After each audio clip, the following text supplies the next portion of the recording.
অনেকদিন কোনো ব্লগ বানানো হয় না, তো চলো একটা ব্লগ শেয়ার করি। হ্যালো সবাইকে, কেমন আছেন? আমার গেট রেডি উইথ মি অনেকটাই কমপ্লিট হয়ে গেছে। বেশ কয়েকদিন আগের ভিডিওটি ছিল, সেদিন ছিল শুক্রবার। তো হঠাৎ করে আমার হাজবেন্ডের ইচ্ছে হয় কোথাও ঘুরতে যাওয়া, আর শুক্রবার ছাড়া তো সম্ভবই না। তাছাড়া আগে থেকে প্ল্যান করে রাখা কোনো কিছুই যেন ঠিকঠাক হয় না, তাই হঠাৎ প্ল্যানগুলোই যেন সুন্দর হয়। তো সেদিন আমরা গিয়েছিলাম বান্দরবন নীলগিরিতে। যেহেতু আমাদের একদিনের ট্যুর ছিল, তাই আমরা খুব ভোরেই রওনা দিই। আর আমি সেদিন ভোর 4টা বাজে ঘুম থেকে উঠে আস্তে আস্তে রেডি হওয়া শুরু করি। যেহেতু আমি শাড়ি পরবো, একটু সাজগোজ করব, তাই অনেকটাই টাইম লাগবে। আর আমার শাড়িটা এত সুন্দর ছিল, পরার পর পুরো লুকটাই চেঞ্জ হয়ে গেছে। আমি না মনে মনে এমনই একটা শাড়ি খুঁজছিলাম, একটু ডিফারেন্ট কিছু।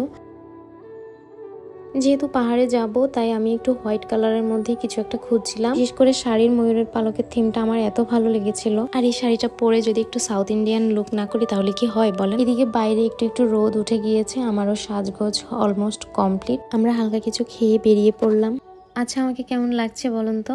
আমার সেদিনের লুকটা এত ভালো লেগেছিল, আর বাইরের ওয়েদারটা এত দারুণ ছিল। একটু রোদ, একটু কুয়াশা, কি স্নিগ্ধ ছিল এই ওয়েদারটা। এভাবে ভোরে ঘুম থেকে উঠাও হয় না, তাই আর এই ওয়েদারটা দেখাও হয় না। দেরি করে ঘুম থেকে উঠার জন্য একটা বদভ্যাস হয়ে গেছে। যাই হোক, এদিকে আমি কিন্তু আবার গাড়িতে ঘুমিয়ে পড়েছি। আমরা যেহেতু কক্সবাজারই থাকি, সেদিন আমরা সকাল 6:30টায় রওনা দিই। আমাদের প্ল্যান ছিল ব্রেকফাস্টটা আমরা বান্দরবন গিয়েই করবো।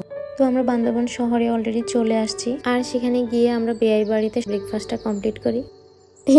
আমার বেয়াই বাড়ি না, বেয়াই বাড়ি রেস্তোরাঁতে। মোটামুটি ভালোই ছিল ওদের রেস্তোরাঁটা। প্রচন্ড ক্ষুধার্ত অবস্থায় মুখ ভার করে বসে আছে। আমরা অর্ডার করেছিলাম খিচুড়ি। খিচুড়িটা মজার ছিল। এই যে আমি এত গপ করে খাচ্ছি, কিন্তু আমি পুরো খাবারটা কমপ্লিট করতে পারি নাই। কেন পারি নাই বলছি। কি করে পারবো বলেন?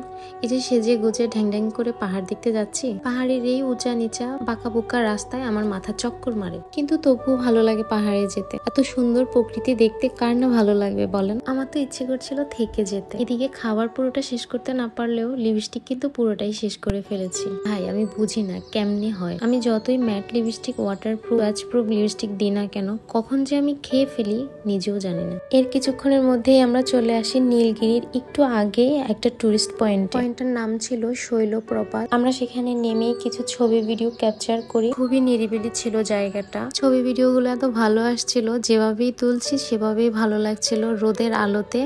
তারপর কিছুক্ষণ থেকে উঠে পড়ি, কারণ আমাদের আসল উদ্দেশ্য নীলগিরিতে। আর উপরে উঠে এত তাজা তাজা ফ্রুটস দেখে আর নিজেকে সামলানো গেল না। আমার মনে হয় পাহাড়ে আসলে এই তাজা ফ্রুটস একবার খাওয়াই উচিত। এই ফ্রুটস গুলো না খেলে আপনার পাহাড়ে আসাই বৃথা। এত টেস্টি আর রসালো এই ফ্রুটস গুলো আমার যেন এখনো মুখে লেগে আছে। আমরা যে যার পছন্দ মতো ফ্রুটস নিয়ে উঠে পড়ি গাড়িতে। ফ্রুটস গুলো যে কি মিষ্টি ছিল।